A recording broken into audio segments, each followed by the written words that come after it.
Roadside management is quite daunting for landholders. There's a lot of knowledge out there. Council's probably a really good place to start, and that's either, say, the Environment Unit or even our grader drivers, because they've got a lot of knowledge of the roads. Our grader drivers are very aware of the value of conservation on roadsides, and they very rarely leave the road formation. They don't need to do that for grading, and even when they turn around they find either a driveway or another road to turn around. So they're very aware of protecting our roadside vegetation.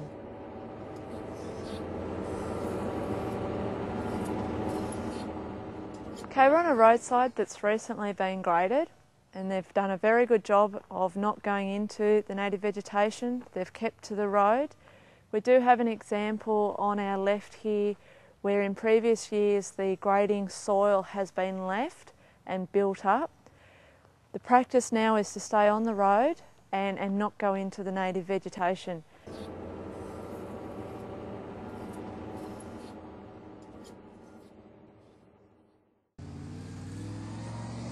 Put simply, a weed is a plant out of place. For some plants in the paddock or in the garden is where they're supposed to be, but on a roadside they're a weed. Our worst agricultural weeds on our roadside are plants like Patterson's curse, broom, gorse, blackberry. But we've got other plants that are escaping from gardens, or they're called environmental weeds. Our privets, our peppercorns, our hawthorns, our pepper trees, all those that have a red or a black berry that our birds and foxes are eating and dropping onto our roadsides. In the Biawatha Hills there was one landholder who actually didn't control the St John's wort on their roadside, and for about 15 years I think they really waited for someone to come and give them a bit of a hand, and in the end they ended up with about 300 acres of St John's wort. So that can be the potential outcome of not actually managing weeds that are on your roadsides, is they just migrate into your paddocks and take them over.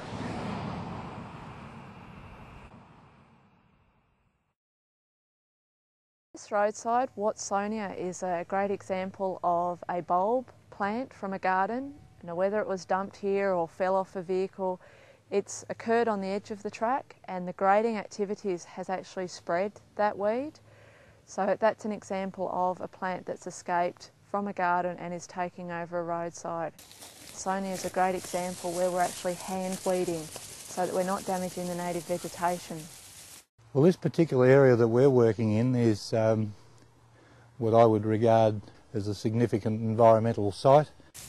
As you can see, we're working in amongst the native plants, which we're trying to, this particular variety here is a spreading flax. We're trying to disturb those as little as possible.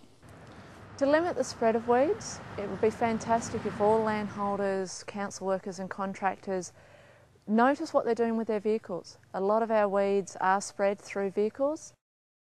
Around about 30% of plant like tractors, graders, backhoes are actually carrying noxious weeds, and around about 50% of four-wheel drive utes and vehicles that enter people's property are actually carrying noxious weeds. In terms of managing weeds on roadsides, trying to stop the spread of weeds, it's important to understand where the equipment's been working and what the actual risks that might have been on it.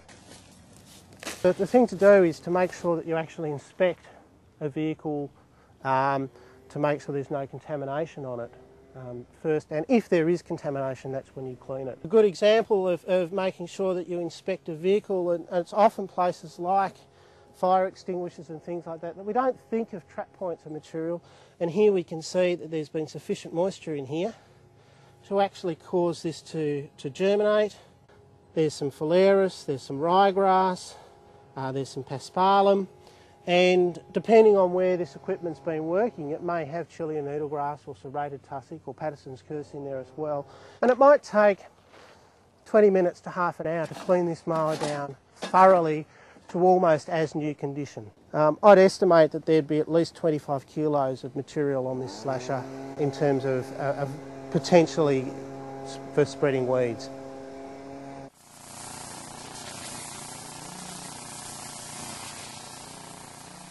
It's the material that's actually on the floor of the vehicle inside that is probably of our greatest concern.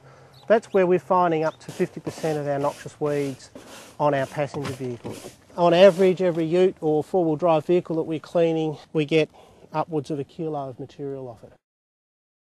As an adjoining landholder, you may have a responsibility to control the roadside weeds in front of your property, like Patterson's curse, broom, gorse or blackberry, depending on the status of the weed. Council encourages all landholders to familiarise themselves with the state government land care notes on declared noxious weeds to work out what their responsibilities are.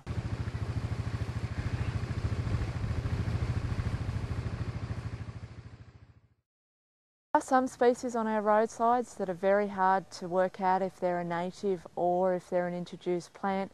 An example that we have in the Royal City Wine Grader is a Chilean needlegrass. Chilean needlegrass does look like a native grass, and in some cases we've got people accidentally spraying the native grass because they've misidentified it as Chilean. To identify Chilean needlegrass, you need to be looking at it in October, November. You need to be looking for the purpley flowered seed head, which is at knee height, and you're looking at the seed, which will have a collar at the base of the seed. That's the key feature that's different to native grasses. As you walk through this this piece of roadside, there's nothing but Chilean needlegrass in the whole area.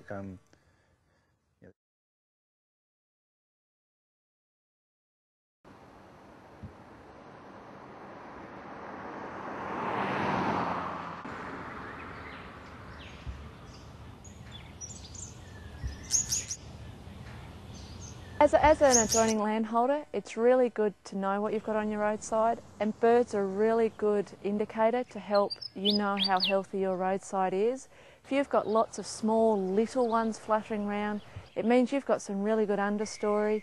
If you've got some birds of prey sitting up there looking down, you've got some really great habitat for our birds.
On many of our roadsides, we've got grey crown babbler significant signs up. The grey crown babbler is endangered in Victoria. We've got some landholders in the Tarrawingi area that remember them being very common in their lifetime, but in 50 years they've just declined greatly. The grey crown babbler relies on roadsides for 90% of its habitat.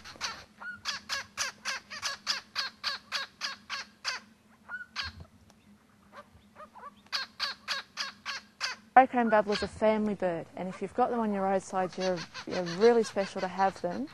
They actually produce nests. It's almost like they've got lots of holiday houses around. They don't just have one house. There's a breeding pair, and then all the aunts and uncles help look after the next generation. But each nest needs 700 sticks. And if you're a bird, you've only got a beak to pick up the sticks. Things like phalaris are making it very hard for birds to get the sticks off the ground and up into the tree.